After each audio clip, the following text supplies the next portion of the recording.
In this session, we are covering IGI anatomy and physiology for the medical assistant. The goal is not to turn you into an expert in advanced physiology. The goal is much more practical. By the end of this lecture, you should be able to name the main parts of the GI tract, explain the basic job of each part in plain language, and recognize age related changes that matter in GI clinic. A simple way to think about the digestive system is this: it is the body's food processing tube with a few important helper organs attached. Food goes in, gets moved, broken down, absorbed, and eventually eliminated. If you understand where those steps happen, you will be much better at asking symptom questions, explaining tests, and recognizing when a problem may be urgent. To keep this organized, let's start at the top. The process begins with the mouth yin, where chewing and saliva start breaking food down. From there, food moves into the whole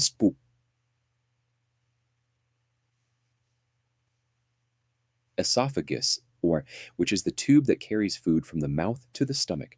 One important teaching point for MAs is that swallowing problems are not all the same. A patient may say, "Food gets stuck. It hurts to swallow," or "I have to drink water to get food down." That history matters. If a patient has trouble swallowing, especially with weight loss, that is more concerning and may need prompt attention. Next is the stomach. In plain language, the stomach stores food for a while, mixes it, and begins breaking it down further with acid and enzymes. This is why symptoms like upper belly pain, nausea, reflux, or vomiting often lead to questions about stomach related problems or upper endoscopy. You do not need to explain acid production in a technical way. You do need to know enough to tell a patient that the stomach helps mix and start digesting food. After the stomach, food moves into the shakufor, small intestine, which has three parts: the shaquaduodenum, or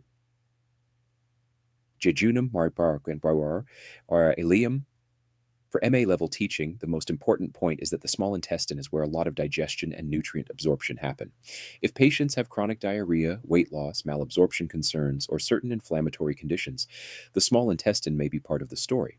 They do not need a long anatomy lesson, but you should recognize the terms and understand that this is where the body absorbs many nutrients from food. Then we get to the large intestine seat, also called the large bowel or colon. Its main sections include the cecum, colon, rectum, and ureanus. In simple terms, the colon helps absorb water and forms stool.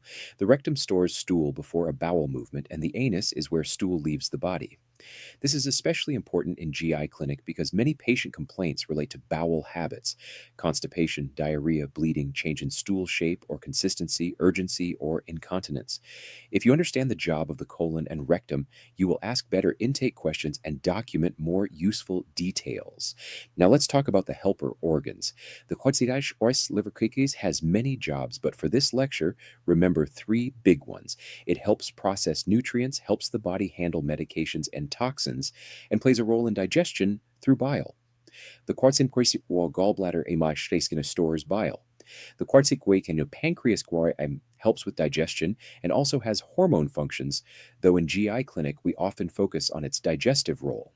When patients have right upper abdominal pain, jaundice, abnormal liver tests, or suspected pancreatic problems, these accessory organs become especially relevant.